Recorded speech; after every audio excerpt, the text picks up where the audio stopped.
Initiate Project 2571. Ray Kurzweil was asked this question because you know he's the head of engineering of Google. I finally met him. Oh, yes. Did you guys talk about the singularity? Because I feel so bad talking about people's work until I get to talk to them. Okay. So I talked to Ray Kurzweil about this, about everything. Well, he says it's not death that gives meaning to life, but life that gives meaning to life, and what we do with life, like creating knowledge, like creating art, like extending our hands towards one another. And I don't know, I fantasize about engineering a utopia beyond time. Okay, so engineering our own godhood. You can't play God without being acquainted with the devil. The problem, Bernard, is that what you and I do is so complicated. We practice witchcraft. We speak the right words, and we create life itself out of chaos.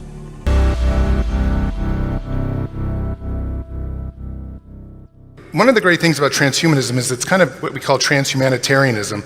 There's this idea that we're really trying to help people. You know, we're really trying to solve suffering, solve medical issues.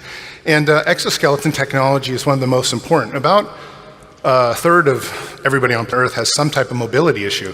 So exoskeleton technology is really leading the way in terms of getting people to be able to be mobile again and do things like that. And what's really interesting is also that you think you can't climb Mount Everest, but there's a chance sometime in the future you may be able to climb Mount Everest just because you have exoskeleton technology. There's also the idea that you might be able to run a marathon. As I wrote recently for the New York Times, you get the exoskeleton technology working well enough, you'll be able to run on water. I mean, this stuff is really incredible. So can you imagine running a marathon on water? Well, this is what people want to do with exoskeleton technology.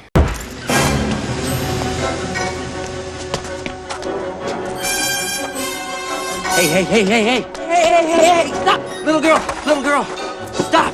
Look, I need to borrow your hoverboard. Where is he? Here. There!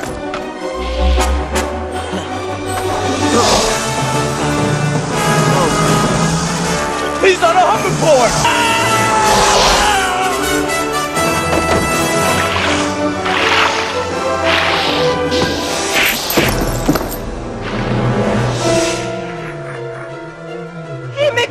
You bojo! The cars don't work on water! Unless you've got power!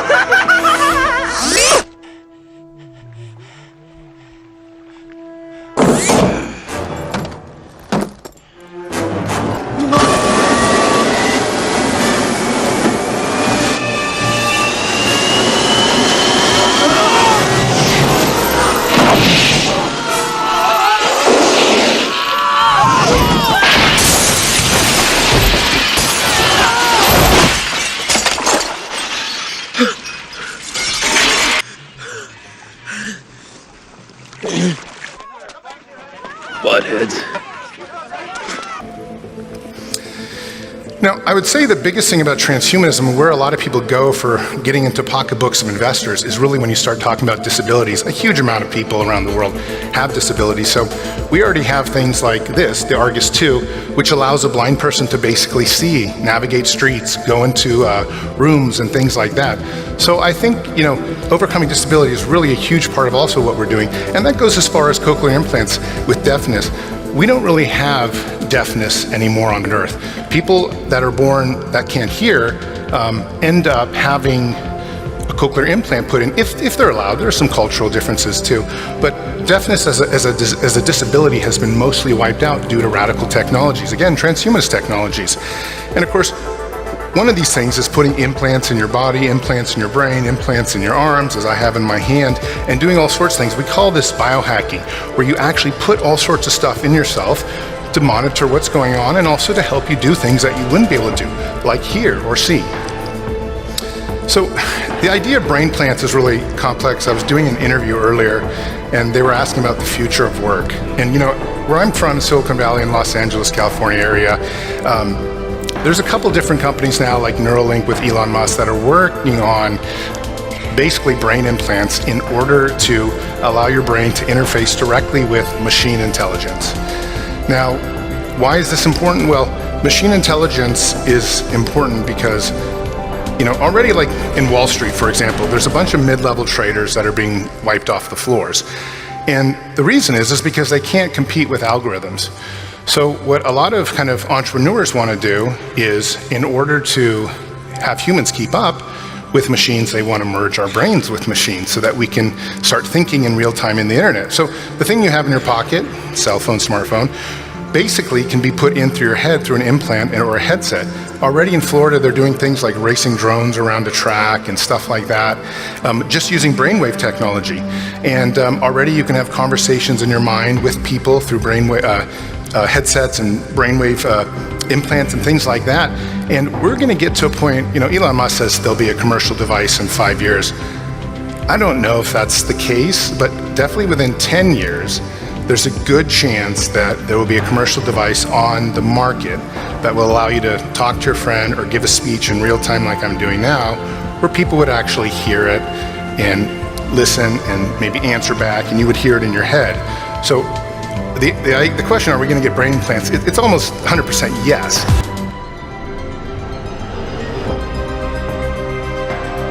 Don't take the medication that they give you. They use it to suppress your memories. Your shell belongs to them, but not your ghost. Your ghost is yours. Remember that, and maybe you can remember it all.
Signatures to overturn the ballot. I can supply those, Oswald. Teach you my French flipper trick. Oswald, we need one more thing. A platform. Stop global warming. Start global cooling. Make the world a giant icebox. I like it. The mere recall, we have to have a catalyst, a trigger. You're doing great. May a couple pop. Your table is ready. May a couple pop. I need you, Oswald. I need you now. That's the biggest parasol I've ever seen. Some incident like the Gulf of Tonkin or the Reichstag fire. Huh?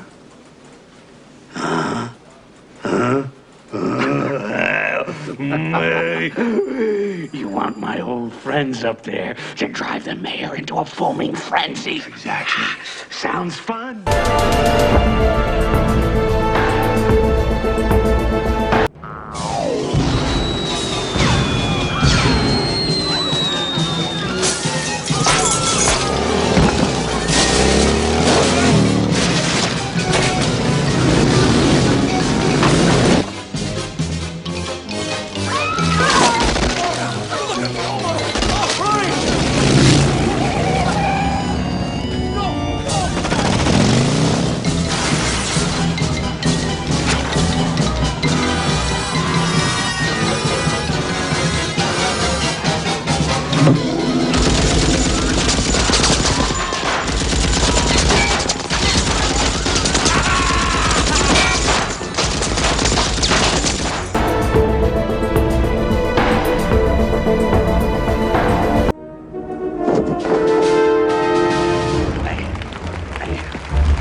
mayor's baby. But I refuse to save a mayor who stood by helpless as a baby, while Gotham was ravaged by a disease that turned Eagle Scouts into crazed clowns and happy homemakers into catwomen. Thank you. Yeah, Oswald Cobblepot, the mystery man-beast who's been romancing Gotham, today made his bid to run Gotham. Thank you. The point is, listen to them. They've lost faith in old symbols. They're ready to bond with you, the icon of the future. If it works, don't fix it. We'll celebrate tonight. My annual masquerade ball, Shrek and Cobblepot. The Visionary Alliance.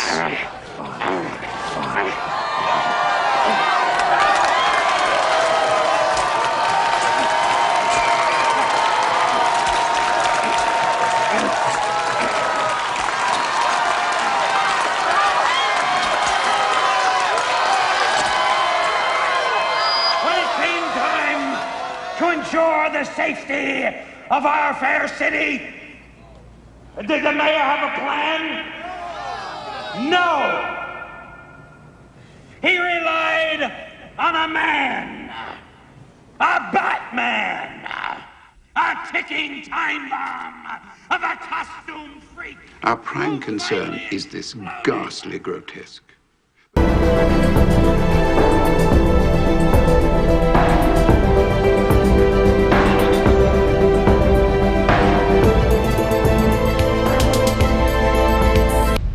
How long was I in that crypt?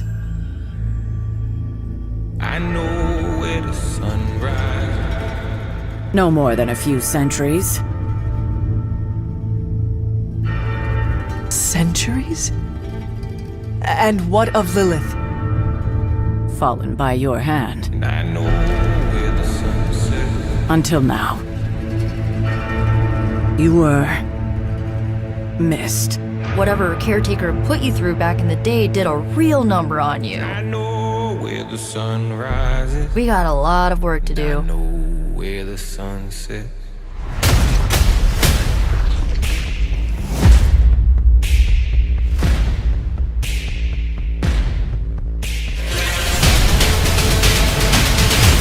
Of course. Caretaker has reformed the Midnight Suns. I know where the sun rises. About time. You're a Midnight Sun now. One of us.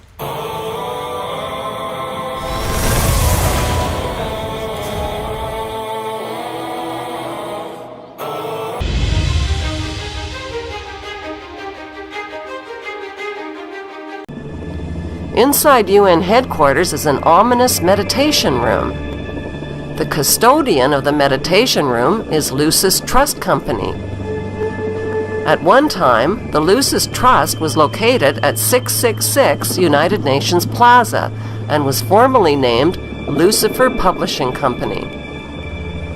The Rockefeller-funded UN meditation room is 33 feet long and 18 feet wide. 18 feet is 6 plus 6 plus 6. The small, dimly lit, windowless room was built in the shape of a pyramid that is laying on its side. At the center of the room is a 4-foot-high, black, casket-shaped stone slab which weighs 6.5 tons and is extremely magnetic and rests on a concrete pillar. The pillar descends beneath the floor into the bedrock and taps into the Earth's hyperdimensional energies to induce a state of altered consciousness. Not far from the meditation room is the United Nations Security Council chamber. This is the emergency room of the UN, where the world leaders meet when there is a threat to peace. They decide the fate of nations. This is the Great Reset symbol. And there's a few things going on here. When I first saw this last year, I noticed a needle going into a cell. The transformation of humanity. The human species will be transformed when the needle goes into the body. And also what we have here is an eclipse. This is the moon, the black part, and then behind it is the sun which creates the corona. The sun represents the male and the moon represents the female. And when they come together in eclipse, it's almost like a holy day for the Freemasons. Next time there's an eclipse, just pay attention to the mass media. They just freak out. It's like a celebration. Even though Israel has over 200 uninspected nuclear weapons and has violated dozens of resolutions, no sanctions are ever imposed because of the United States' veto powers. Notice the giant mural that towers over the Security Council room. The central focus of the UN mural is the phoenix bird that has risen. The phoenix bird is a symbol of Lucifer. Egyptians believed that the phoenix symbolized a god who rose to heaven in the form of a morning star like Lucifer after his fire immolation of death and rebirth. Notice that the phoenix bird is not standing above his own ashes. He is standing above his old skin. Like a snake, he has shed his old skin and is revealing himself as God at the center of the mural. At the top left, there is a church steeple without a cross. The missing cross symbolizes the death of Christianity. Below, a woman receives the rays of the sun god, while the man in front of her plays Pan's flute. To their right are two pyramid symbols and people joined together by a long blue serpent-like cloth. Below the risen phoenix, a sword is driven through a dragon beast. This represents the killing of old beliefs and religions that depicted Lucifer as a beast. The New World religion worships him as beautiful. Behind the phoenix, the ghostly figures of the walking dead are stepping into a void. They symbolize depopulation.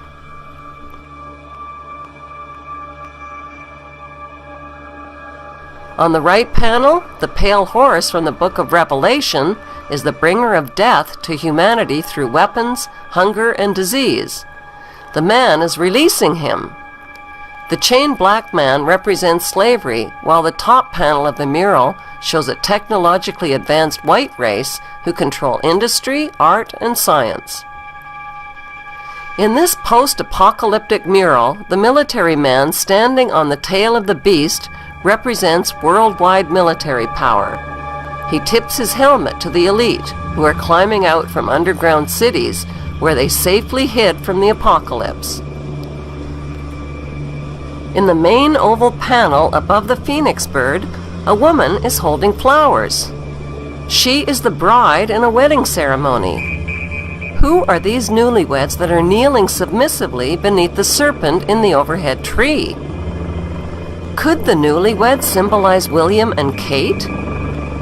The serpent in human form is tempting the little girl Eve, who accepts the apple.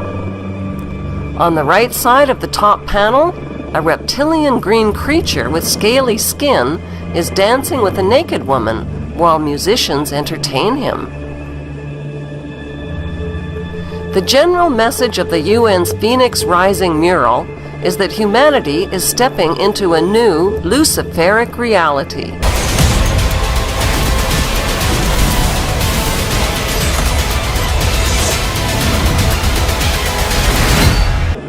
What's hard for most people to grasp is that our elected government leaders are involved in an apocalyptic scheme to enslave the masses under a world government dictatorship. How do these leaders sleep at night? How do they live with themselves? Trying to scrape up a down payment for a little fixer-upper in your neighborhood? Take a look at my next guest. There's a report around Wall Street that this is what he has in mind. This is Donald Trump, 33 years old. And some people think that he wants to buy the World Trade Center, the 110-story Manhattan skyscraper that anyone can pick up if they've got the coins. Donald, I understand you were actually a witness to what happened this morning. Well, I have a window that looks directly at the World Trade Center, and I saw this huge explosion. I was with a group of people, and I really couldn't even believe it. I mean, you look at Larry Silverstein, who's a terrific owner in New York, and a very good friend of mine who I just called. I was very worried about him because I assume maybe he was in the building. He took possession of the building 1 week ago. Mr. Trump, what should be the response to this attack? How should the U.S. respond to such a devastation? Well, I think they have to respond quickly and effectively. They have to find out exactly what the cause was, who did it, and they have to go after these people because there is no other choice. And then secondarily, and much less importantly, we have to rebuild in some form that will be just as majestic as the World Trade Center. What kind of cost would you estimate to rebuild this area? How much money has been lost in the attack? I would say $15 to $20 billion. You're talking billions and billions of dollars, and it's irreparable. But I really feel that the location is such and the importance of the monument is such that we have to rebuild. Ladies and gentlemen, the last president of the United States.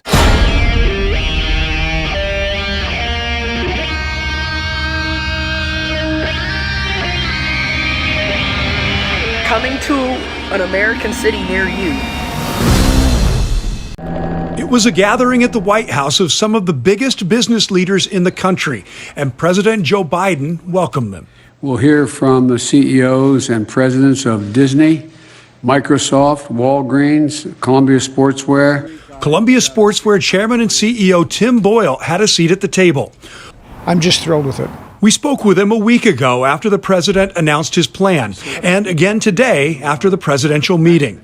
Boyle says a mandate levels the playing field for hiring and keeping employees. You know, we've been talking about it for months inside the company, and it was just frankly too risky for us to just go it alone with the issues around trying to find employees. The president's plan is aimed at companies with 100 employees or more to require their workers be vaccinated or be tested every week. It's based on what science tells us. I was going to say thank you very much. I mean, that's, as a science journalist, my question is, through your career and your writing and your acting, you've inspired so many people to enter the sciences. How do you balance science with science fiction? They're both the same. Of roughly 4,000 employees in the U.S., Columbia Sportswear will go from strongly encouraging to requiring vaccinations. We can talk to our employees about the health benefits and the importance of being vaccinated and enforce that. There's blood on the horizon, but I don't break a sweat. 'Cause I know where the sun rises, and I know where the sun sets. Seek Jesus in the morning, seek Jesus in the noonday hour. Seek Jesus in the evening, before the sun is going down. He said, "Knock, and it shall be given to you. Seek, and ye shall find. Knock, and the door will be open to you, and he will come on in and sup with you."